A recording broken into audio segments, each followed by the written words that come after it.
Senhores que aprovam, permaneçam como estão. Aprovado, Verificação. vai a promulgação.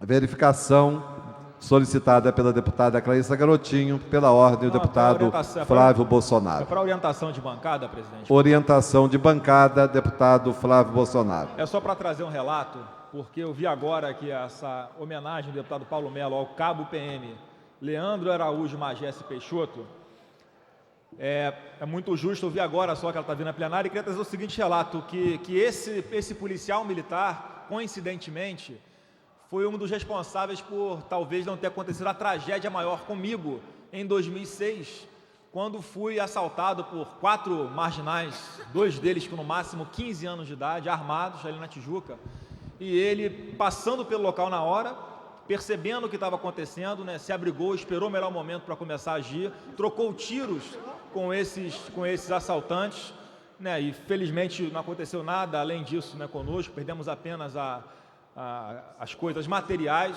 né, os assaltantes conseguiram fugir, mas em função dele, talvez algo pior não tenha acontecido comigo, né, com quem estava me acompanhando, né, no carro naquele momento. Só para fazer esse registro e encaminhar, obviamente, o voto sim a essa homenagem ao cabo PM Leandro, e vou falar com o deputado Paulo Melo que quando for fazer a entrega dessa homenagem, eu faço questão de estar presente para também prestar esse agradecimento em público.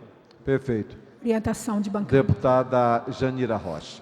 Senhor presidente, a minha posição contrária a essa medalha, ela não traz nenhum demérito ao policial militar, né, ao cabo da polícia militar.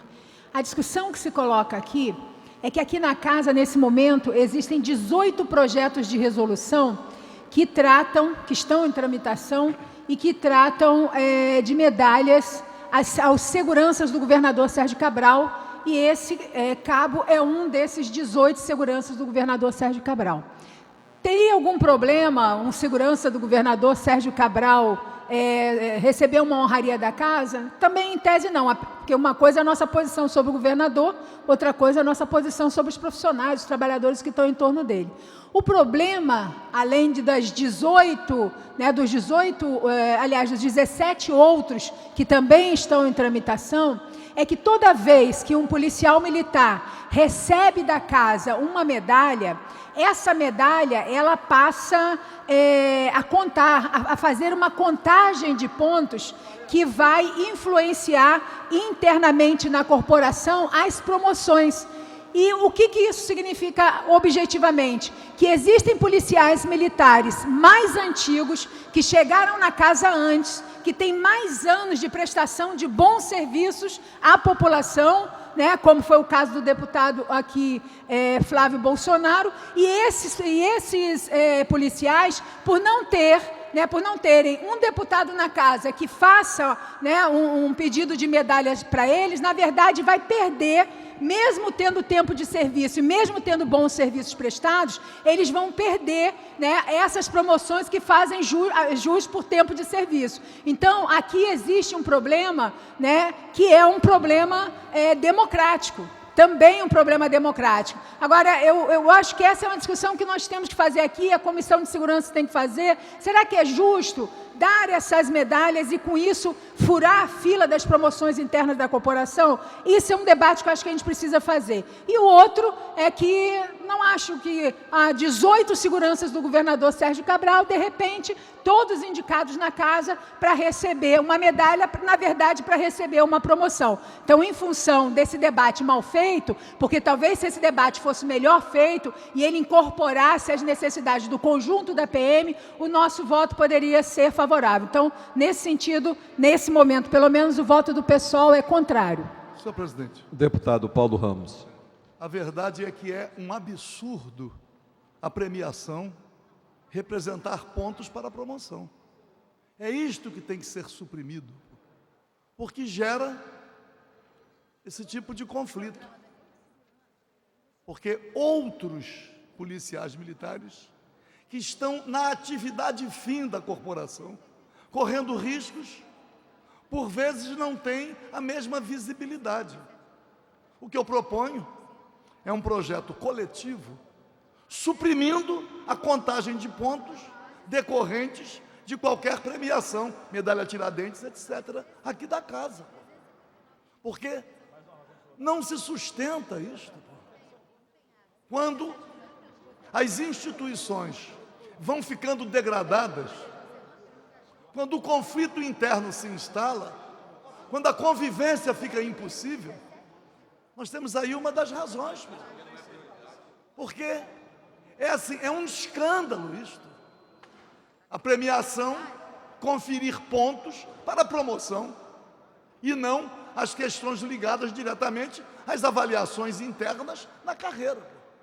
Então, o que eu proponho é um projeto coletivo suprimindo o deferimento de pontos para a promoção em decorrência da medalha Tiradentes ou qualquer outra premiação dessa natureza. A presidência irá fazer a primeira chamada.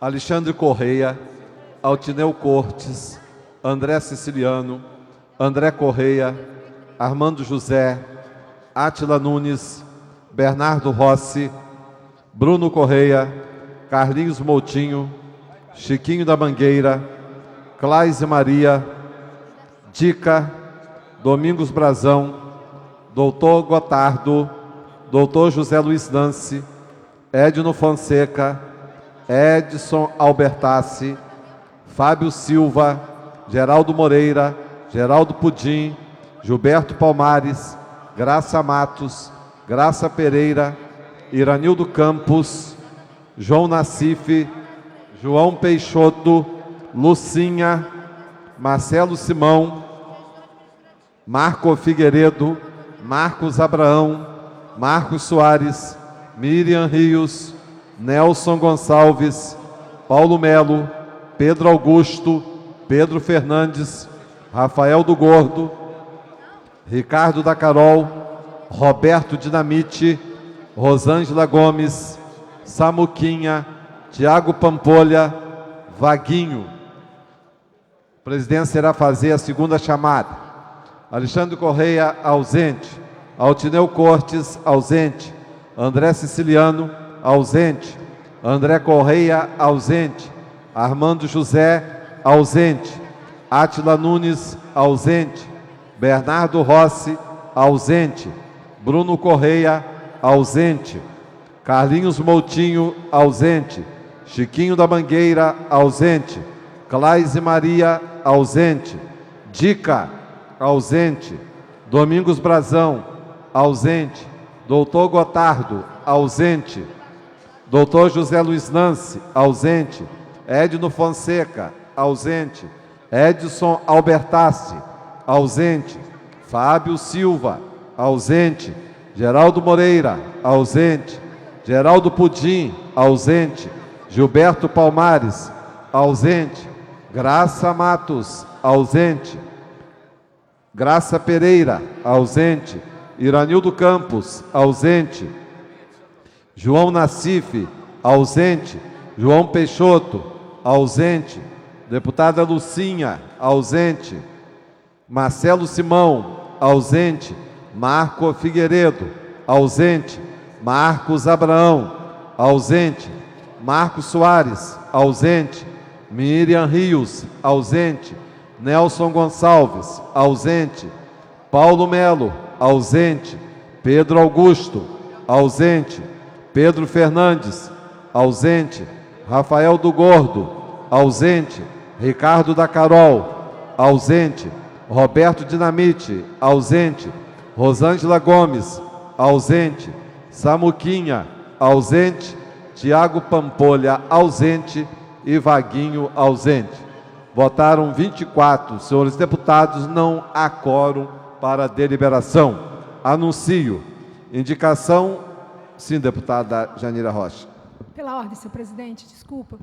Eu só queria fazer aqui uma comunicação, acabei de receber um telefonema, que nesse momento, trabalhadores do transporte alternativo, trabalhadores da saúde, moradores de comunidades impactadas pelo PAC em Itaboraí, nos municípios ali do entorno, eles estão ocupando a prefeitura de Itaboraí.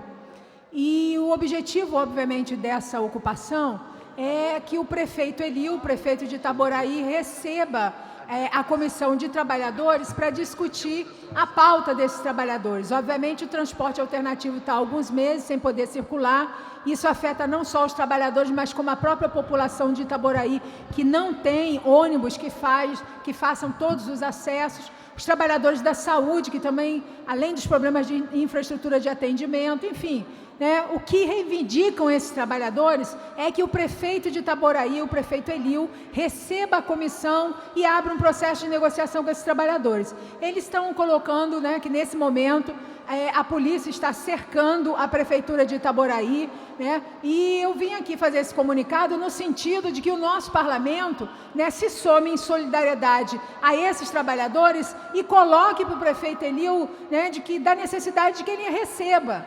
Não estou discutindo aqui se tem que ficar ocupado, se não tem que ficar ocupado, né? Mas assim, eu acho que é importante que o prefeito Elil saiba que aqui nesse parlamento nós coadunamos com aqueles trabalhadores que de forma democrática reivindicam poder sentar com o seu executivo para discutir os problemas do seu município. Principalmente o município, que como todos nós sabemos, é o município onde está sendo instalado o Comperj, que é o maior complexo petroquímico do Brasil, que traz um conjunto de consequências, né, para a cidade, para a população, enfim. Então, eu gostaria aqui de fazer esse comunicado e fazer um pedido ao prefeito Elil que ele receba os trabalhadores e que, com isso, possa se evitar qualquer tipo de contratempo, violência, porque a postura dos trabalhadores, apesar de estar dentro da prefeitura, não é uma postura de quebra-quebra, de violência, muito pelo contrário, estão reivindicando ser recebidos pela prefeitura. Obrigada, senhor presidente. A presidência soma a preocupação da senhora e acha também justa a sua observação, o seu comunicado. Deputada Inês Pandeló, quer falar? Não, pode ir depois. Anuncio indicação legislativa 295 de 2013, de autoria da deputada Inês Pandeló, que solicita ao excelentíssimo senhor Sérgio Cabral, governador do estado do Rio de Janeiro, o envio de mensagem dispondo sobre as tarifas de serviço de transporte rodoviário intermunicipal de passageiros e transporte complementar em veículos de baixa capacidade nos trechos entre os municípios do Rio de Janeiro e Barra Mansa, bem como entre os municípios do Rio de Janeiro e Angra dos Reis. Parecer da Comissão de Indicações Legislativas pela transformação em indicação simples. Relator, deputado Marcos Abraão. Em discussão, não havendo quem queira discutir, encerrada a discussão. Fica adiada a votação por ausência de quórum para a deliberação. Peço a palavra, senhor presidente. Deputada Inês Pandeló. Bem, senhor presidente, essa minha indicação, que não pôde ser aprovada aqui hoje, por conta do pedido de verificação de quórum feito pela deputada Clarissa Garotinho, quer, na verdade, que o governador, através do Departamento de Transporte, possa resolver uma questão que é muito injusta, tanto com relação ao Rio Angra, como com relação ao Rio Barra Mansa. As passagens de Resende, que é mais longe que chegar em Barra Mansa, é depois de Barra Mansa, mas essa é mais barata do que a passagem do Rio a Barra Mansa. E do Rio a Paraty é mais barata do que Rio a Angra. Nós reivindicamos que a passagem mais barata é que passe a valer. Pelo Código de Defesa do Consumidor, a passagem mais barata tem que valer. Então, nós estamos fazendo essa indicação, esperamos voltar a pauta logo, e já combinei com o deputado Luiz Martins, que é presidente da Comissão de Defesa do Consumidor, para fazer uma audiência pública a respeito disso aqui na casa. E estou incluindo também a passagem de Volta Redonda a Pinheiral nessa audiência pública, que já fui com diversas comissões lá no DETRO, que me comprometeu de fazer um levantamento da planilha, de fazer uma fiscalização relacionada a Pinheiral e Volta Redonda, E não fizeram. Não fizeram, é um absurdo. A população de Pinheiral não tem condições de se empregar completamente em Pinheiral, muitas vezes vai buscar emprego em Volta Redonda, e muitos empresários de Volta Redonda não estão dando emprego para moradores de Pinheiral, porque o custo da passagem é muito alto. É um absurdo realmente. Então, fica aqui já a denúncia, pedindo que o governador, intervenha com relação a isso, mas voltaremos à discussão, inclusive numa audiência pública. Quero chamar a atenção dos moradores da região para que possam vir participar dessa audiência também. Anuncio indicação legislativa 297/2013, de autoria dos deputados Flávio Bolsonaro e Wagner Montes, que solicita ao excelentíssimo governador do Estado do Rio, Dr. Sérgio Cabral, o envio de mensagem alterando o artigo 81 da Lei 279, de 26 de novembro de 1979. Parecer da Comissão de Indicações Legislativas favorável. Relator, deputado Marcos Abraão. Em discussão. Não havendo quem queira discutir, encerrada a discussão. Fica adiada a votação por ausência de quórum para deliberar. Pela ordem, senhor Pela presidente. ordem, a ilustre deputada Inês Pandeló. Senhor presidente, eu quero registrar e mandar um abraço a todos os moradores de São João de Meriti, porque hoje a cidade está completando 66 anos de emancipação, 66, né? Então, quero mandar um abraço a todos e todas que ajudam a construir aquela cidade. Tenho vários amigos e amigas por lá, e fica aqui o meu abraço especial a eles também. Obrigada. E a curiosidade, deputada, é que Porciúncula também faz 66 anos, São João do Meriti, a Vossa Senhora registrou, e Nilópolis, também 66 Pois é. anos. Meu abraço também aos moradores de Porciúncula e Nilópolis. Inclusive, Porciúncula fica divisa com a minha terra, Minas Gerais, Cataguases É também. verdade. Nada mais havendo a tratar na presente ordem do dia, passa-se ao expediente final. Primeiro orador inscrito, o ilustre deputado Paulo Ramos, que dispõe de 10 minutos do tempo regimental.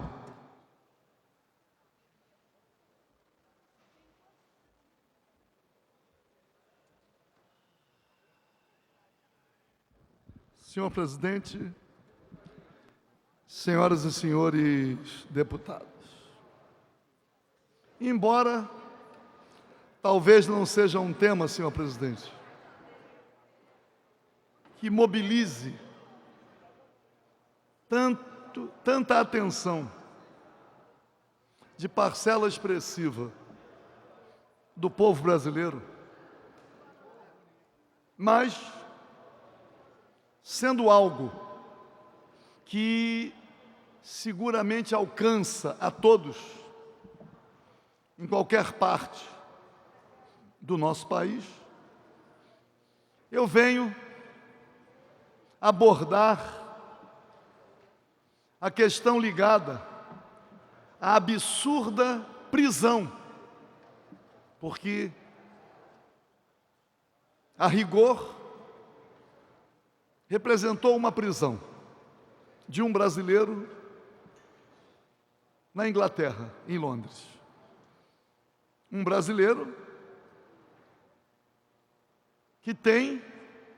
que é parceiro, companheiro de um cidadão americano que mora aqui no Brasil. Um jornalista que foi o responsável pela publicação de documentos importantes a ele encaminhados, por um cidadão americano, Edward Snowden, comprovando os procedimentos levados a efeito pelo imperialismo americano, sob o argumento da luta contra o terrorismo, isto é, a espionagem detalhada da vida e dos governos, da vida de todos os cidadãos e de todos os governos no mundo. Isto é, um país que tenta se apresentar como a maior democracia do mundo, atestando que prega a democracia para os outros, mas não se recusa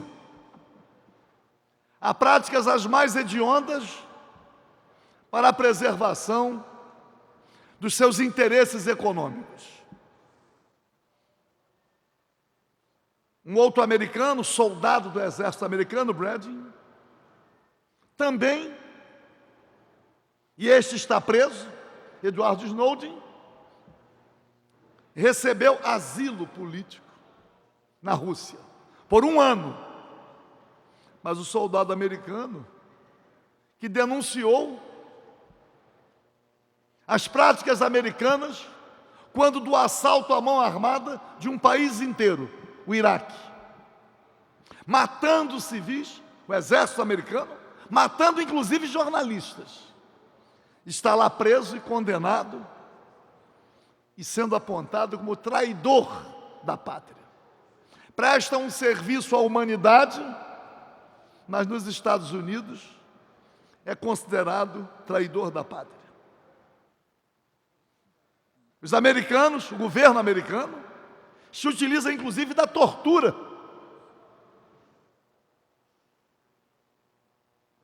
comprovadamente em várias partes do mundo e também o caso mais evidente em Guantánamo. Aliás, uma ocupação também indevida do território cubano. Mas os países árabes, o mundo árabe e o norte da África estão em convulsão. Denominaram a Primavera Árabe. Mas a primavera só prevalece para aqueles que são aliados dos Estados Unidos. Todos os países árabes, todos, que têm uma posição contrária ao imperialismo americano, estão convulsionados. E os americanos formam exércitos de mercenários. Eles próprios contribuem para a convulsão, desde que não sejam aliados. E quando um país aliado se vê às voltas de uma reação popular, e em nome da democracia é feita a eleição, e eleito é um opositor dos Estados Unidos, o povo nesse país sangra. Então nós temos a questão do Egito.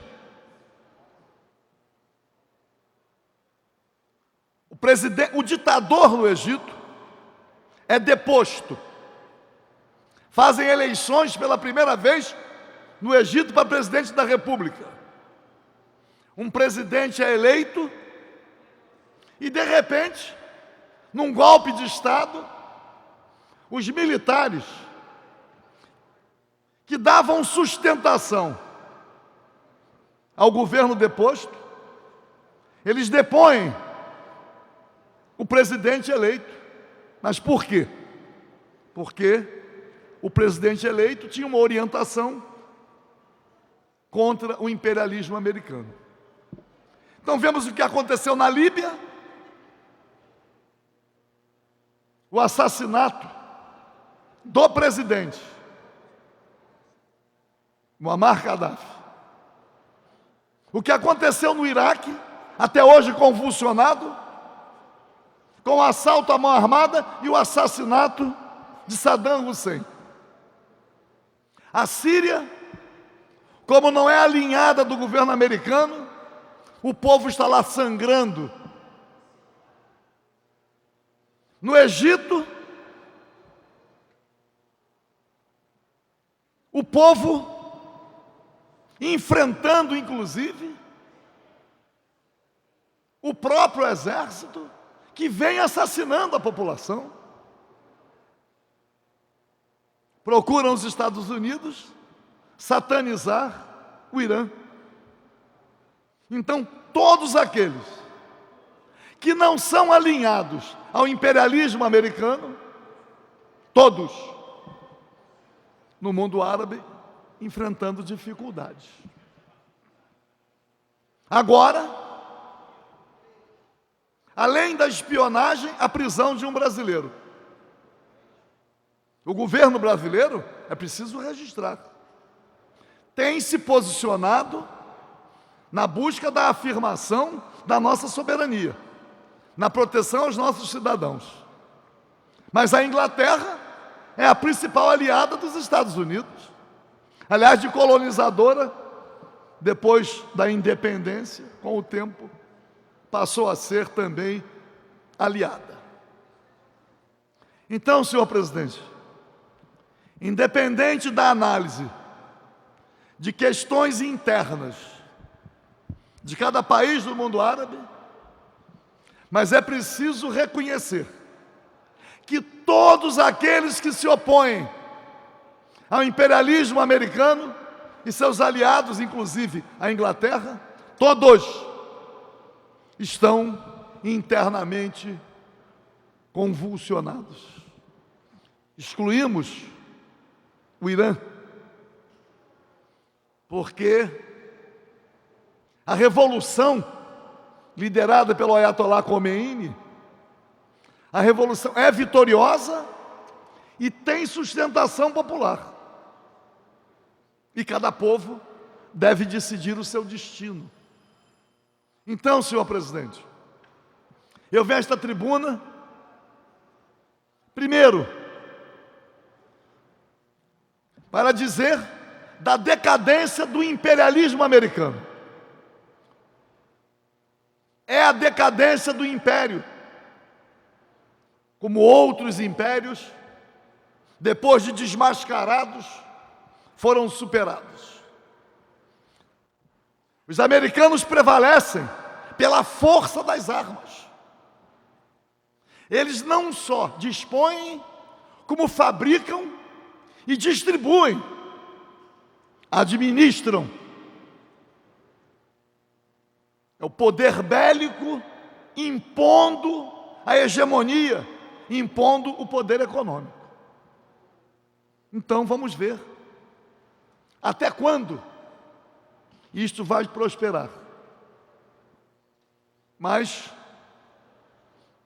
a prisão de um brasileiro é o atestado de que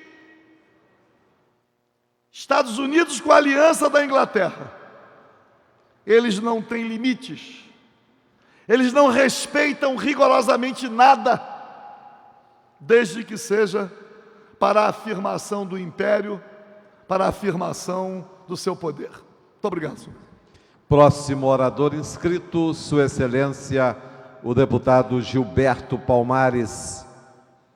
Não se encontrando presente, próximo é o deputado Robson Leite, que dispõe de 10 minutos.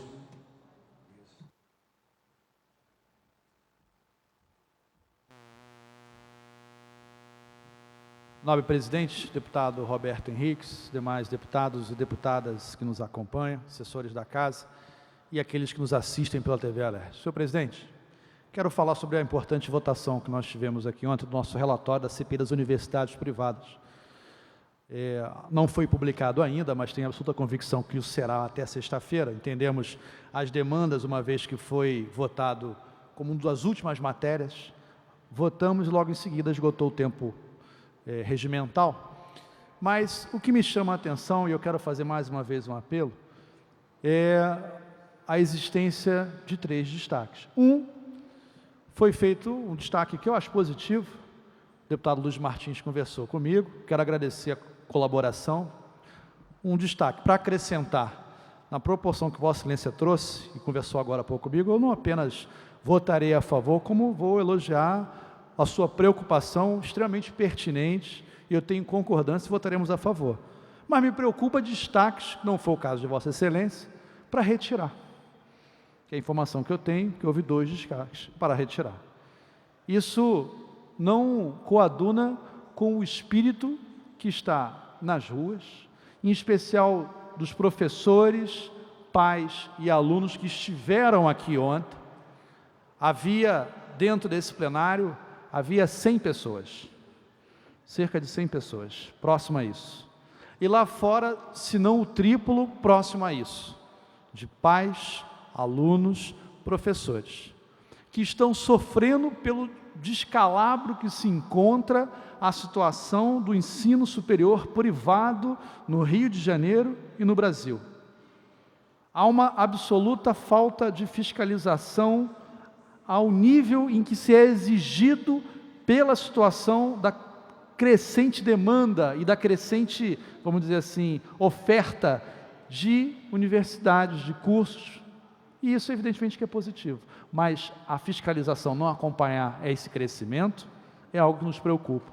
É importante salientar, presidente, que esse crescimento, e isso está no relatório, que vem de 2002 a 2010 principalmente, não se deu só na área privada, se deu também na área pública. Uma política acertada, valorizando a política de cotas, valorizando, por exemplo, a política do ProUni, do FIES, que fez com que o filho do trabalhador pudesse ir para as universidades. São 86 novas IES. IES é Institutos de Ensino Superior, novas, entre os institutos federais, entre as universidades federais, universidades estaduais, criadas nesses 10 anos. E mais de 600 IES privadas, criadas nesse período. Isso é positivo. Mas não dá para, por exemplo, a gente aceitar que o MEC não acompanhe, deputado Luiz Martins, essa fiscalização. Esse crescimento positivo, extremamente positivo, não pode, evidentemente, fazer com que o MEC mantenha a estrutura de fiscalização que vem anterior a esse período de 10 anos. Há um projeto tramitando em Brasília, 4372, projeto do Poder Executivo, extremamente positivo, projeto que inclusive o deputado Garotinho pediu o regime de urgência, e esperamos, já foi aprovado pela Comissão de Educação, esperamos que vá à votação para ir ao Senado, porque é um mecanismo eficaz para fazer a fiscalização como a gente espera. Não dá para um professor universitário, que é esse o modelo do MEC hoje, um professor universitário de uma universidade X, fiscalizar a universidade Y, fiscalizar a universidade Y, através de um processo de fiscalização que exige, às vezes, desse professor uma competência que ele não tem academicamente. Por exemplo, fiscalizar os balanços das universidades. Um professor da minha área, bacharel em informática, da área de tecnologia da informação, não tem formação acadêmica para verificar o balancete das universidades. E é evidente que esse processo de fiscalização também não pode ser com aviso prévio, porque o aviso prévio dado à agenda, que evidentemente tem que se tornar pública pela necessidade da agenda do professor poder se programar, porque não é a dedicação exclusiva dele de fiscalizar, faz com que a faculdade se prepare.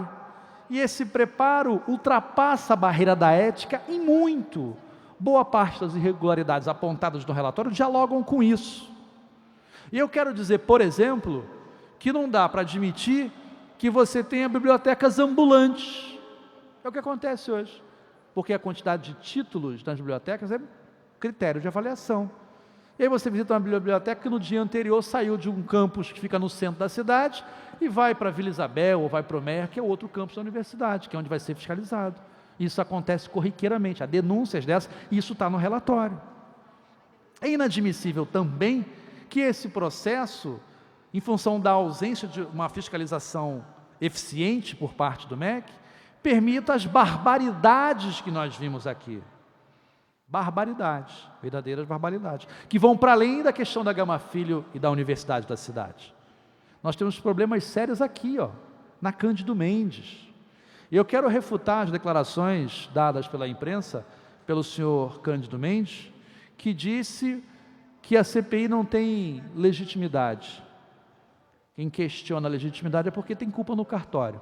E mais do que isso, deu algumas informações erradas. Disse que são 7 membros a CPI, não são 7, são 5. São 5. 5 membros com 2 suplentes. E ele disse mais. Disse que o relatório foi aprovado com aprovação apenas de 2 deputados, eu e o Paulo Ramos. Está errado. Ele não acompanhou a votação do relatório. Foram 3 deputados que acompanharam integralmente aquela, estando maioria naquela votação. Eu, o deputado Paulo Ramos e o deputado Flávio Bolsonaro, que acompanhou, leu o relatório, deu sugestões, criticou, divergiu, mas participou do jogo democrático da CPI.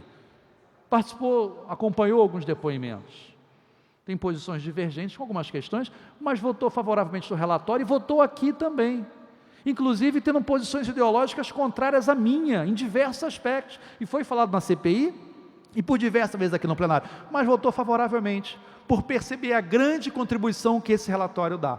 E eu quero encerrar aqui, com a presença do presidente, o deputado Paulo Ramos, fazendo um apelo aos 2 deputados que fizeram propostas de destaque para retirar coisas do relatório, para que eles retirem seus destaques. Ouço o clamor das ruas, ouço o momento político que estás na rua, ouço os pais dos alunos que estão sofrendo nesse momento e retire os destaques. Concedam uma parte ao presidente do CPI, meu companheiro deputado Paulo Ramos. Deputado Robson Leite, eu não conheço os destaques. Não tive a oportunidade de vê-los. Sei que há destaques, mas eu não sei o teor. Não posso acreditar que um parlamentar possa se atrever a modificar o relatório de modo a proteger algumas das figuras investigadas e alcançadas. Quando eu falo figuras, eu falo universidades, faculdades e pessoas físicas. Não é possível, porque a CPI desenvolveu um trabalho, tem provas, está tudo comprovado. Não há. Aliás, o que eu falei ontem no debate. Pode haver um destaque para incluir alguém, ou para agravar a situação de um ou outro. Mas a tentativa de aliviar não é possível, porque o povo está na rua, os prejudicados estão na rua, os prejudicados estiveram ontem aqui, alunos, professores, familiares, que estão da Gama Filho, não a faculdade só de medicina, mas imaginar que os alunos de medicina, tensionados ante a possibilidade da não conclusão do curso, no momento em que diz, estamos precisando de médicos, vem médicos de fora, fizeram movimentação, manifestação, estão ocupando a reitoria, mas em outras universidades, as coisas estão acontecendo também. Não posso acreditar, e aí, que o relatório foi aprovado. Eu não posso, e aprovado praticamente pela unanimidade. Eu não posso imaginar que, diante daquilo que aconteceu ontem aqui, e diante da nossa avaliação com outros parlamentares, que o relatório possa ser modificado para desagravar situações. Então, vamos tentar conhecer os destaques, que lamentavelmente não foram publicados, e, obviamente, aqueles que contrariam o que foi investigado, não prosperará. Claro que não prosperará. A casa já demonstrou que não quer, E, obviamente, as contribuições que possam, não é, tornar o relatório mais contundente aqui e ali, essas contribuições serão acolhidas. Eu agradeço. Conclusão, Vossa Excelência. Excelência. Vou concluir, presidente. Agradeço, faço minhas palavras de Vossa Excelência, fazendo um apelo para que os deputados que colocaram destaques para retirar, que retirem os seus destaques, ouvindo o clamor da voz das ruas, sobretudo de pais, alunos e professores que tanto sofreram com as questões da Cândido Mendes, da Gama Filho e de tantas outras. Muito obrigado, senhor presidente. Próximo orador inscrito, o deputado Marcos Abrão. Não se encontrando presente, o deputado Luiz Paulo. Não se encontrando presente, a vez era minha. A pedido do deputado Luiz Martins, eu fiz uma permuta com ele. Deputado Luiz Martins, que dispõe de 10 minutos.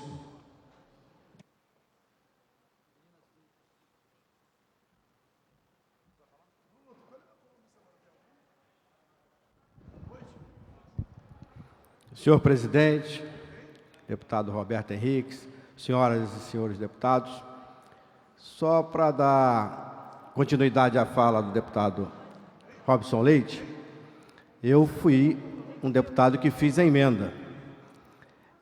Mas a emenda, participei da CPI, sei do valoroso trabalho de Vossa Excelência como relator, como a presidência do deputado Paulo Ramos.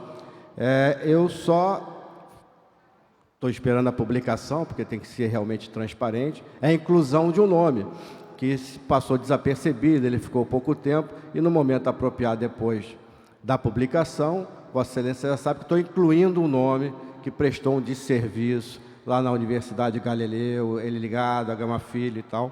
Então, ele estava fora, eu tenho certeza que esse plenário, na terça-feira, irá incluí-lo no relatório final.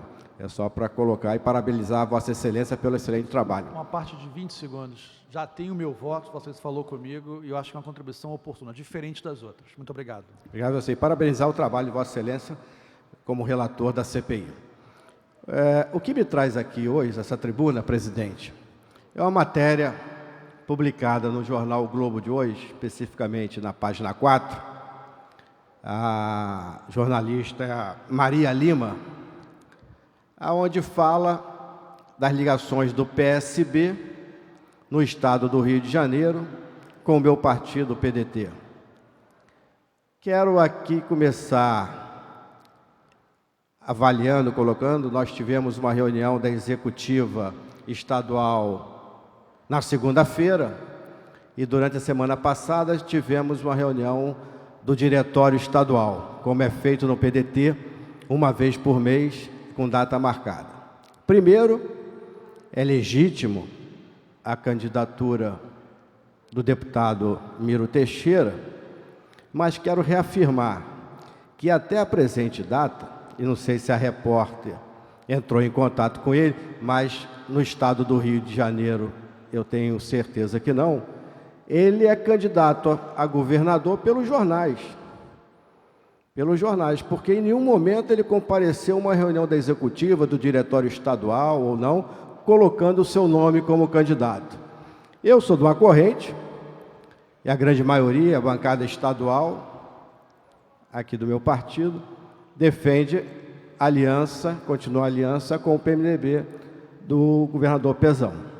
Então, eu acho que nesse momento, presidente Roberto Henriques, o Pezão está tendo até sorte, porque ter no estado do Rio de Janeiro, ao lado desse governador de Pernambuco, Eduardo Campos, tenho certeza que é um suicídio político.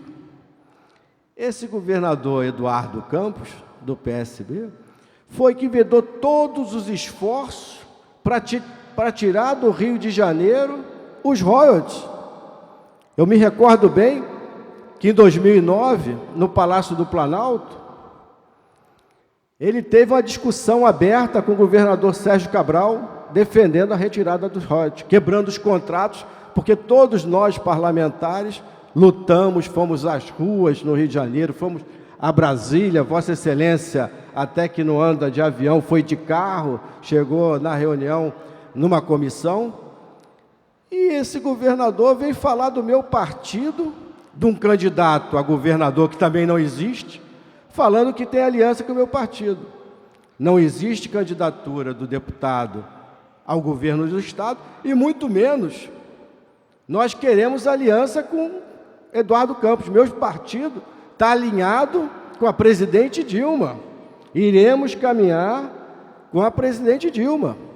Porque o PDT não tem, deputado Roberto Henrique, aquele estigma de rato de porão de navio, que qualquer água sai do barco ou do navio.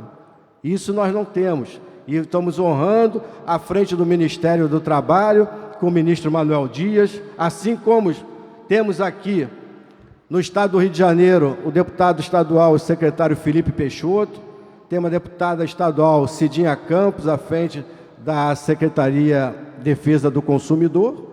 Agora, governador Eduardo Campos, a sua aliança aqui no Rio, tenho certeza que não é, porque o senhor fez muito mal ao Rio de Janeiro. O senhor deveria ter uma placa de pessoa não grata a essa cidade. Deveria ser impedido de circular no estado do Rio de Janeiro. O senhor quebraria o estado do Rio de Janeiro com a retirada dos royalties, como todos os municípios que utilizam dos royalties. E quer vir plantar, então, governador Pezão, o senhor está com sorte, porque ele falou que é distância do senhor. E é bem-vindo a essa distância, mas o PDT, deputado Luiz Martins, líder da bancada, também quer distância do governador Eduardo Campos, esse traidor do estado do Rio de Janeiro. Muito obrigado, senhor presidente. Próxima oradora inscrita, Sua Excelência, a deputada Inês Pandeló, que dispõe do tempo regimental de 10 minutos.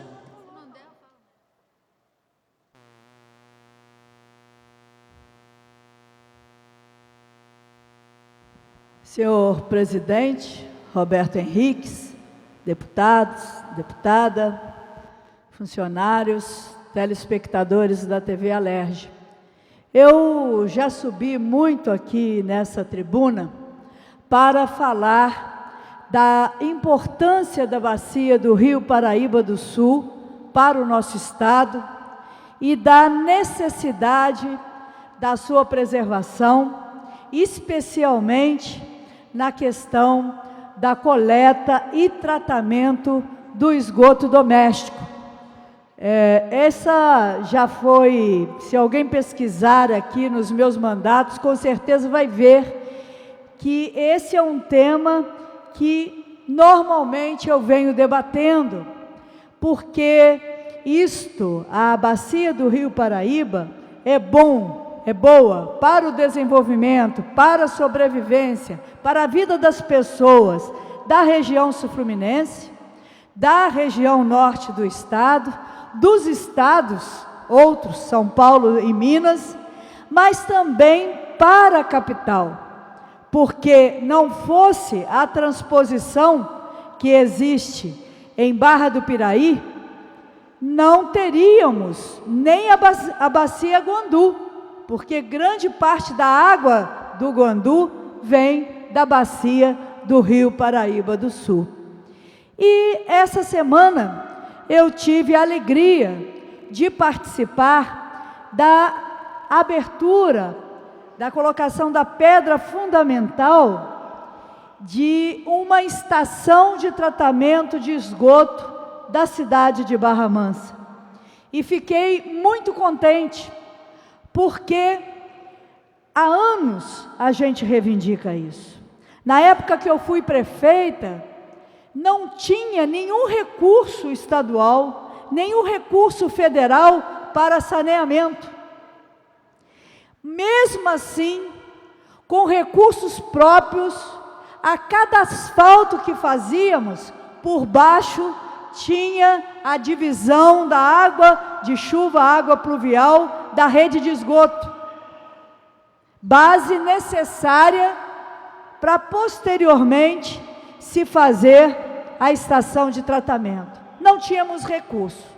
Nos últimos anos, a partir do presidente Lula e agora com a presidenta Dilma, recursos estão sendo disponibilizados para o saneamento. E muitas vezes a cidade não tem projeto para receber esses recursos. Então, volto a dizer, fiquei muito contente de participar de um momento solene com a participação de escolas municipais, de diversas lideranças, onde, junto com o prefeito da cidade, Jonas Marins, recebendo também a visita do secretário estadual de Ambiente, nosso companheiro Carlos Mink, foi dada a largada para a instalação de uma estação de tratamento de esgoto, com a disponibilidade de 18 milhões do governo do estado, e essa estação pretende tratar 65% do esgoto da cidade, pegando inclusive a bacia do rio Barra Mansa, que é um rio problemático, que deu origem ao nome da cidade. Então, é muita alegria ver que as águas do rio Paraíba vão ficar mais limpas, e ficando mais limpas, também a cidade do Rio de Janeiro, a região metropolitana, vai receber água de melhor qualidade, porque a captação vai captar uma água mais limpa e, consequentemente, precisará de menos produto químico para limpar essa água que sairá nas torneiras aqui da cidade do Rio de Janeiro e da região metropolitana. Quero enaltecer também que durante a visita foi anunciada uma outra obra que eu venho reivindicando há muito tempo, que é a canalização do córrego da Vila Elmira.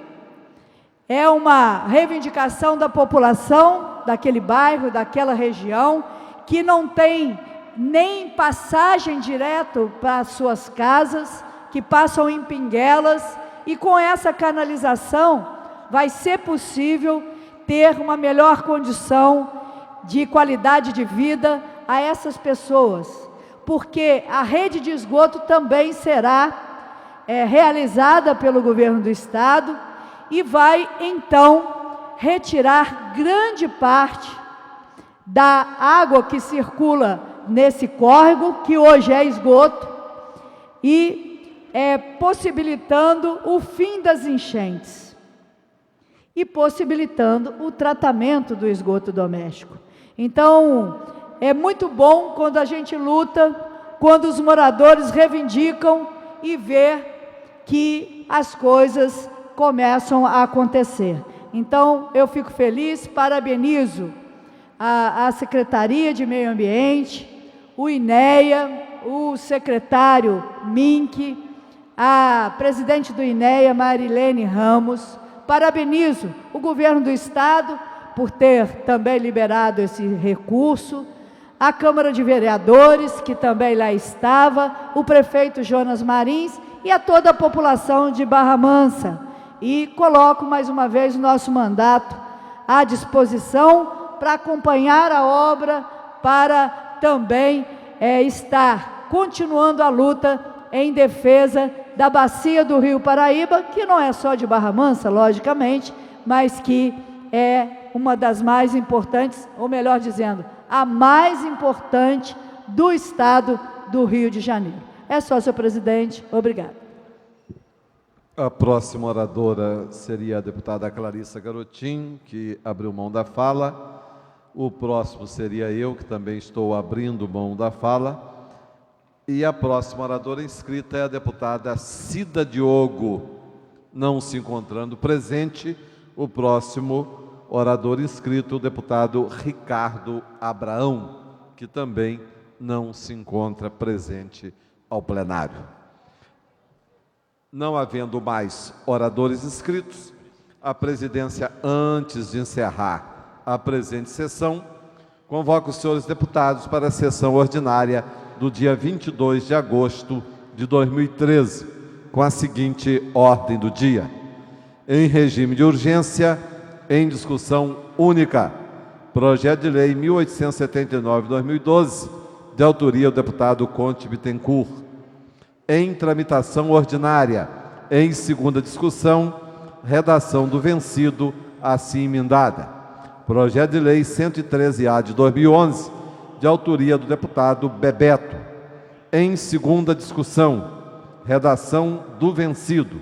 Projeto de lei 256-A de 2011, de autoria do deputado Nilton Salomão.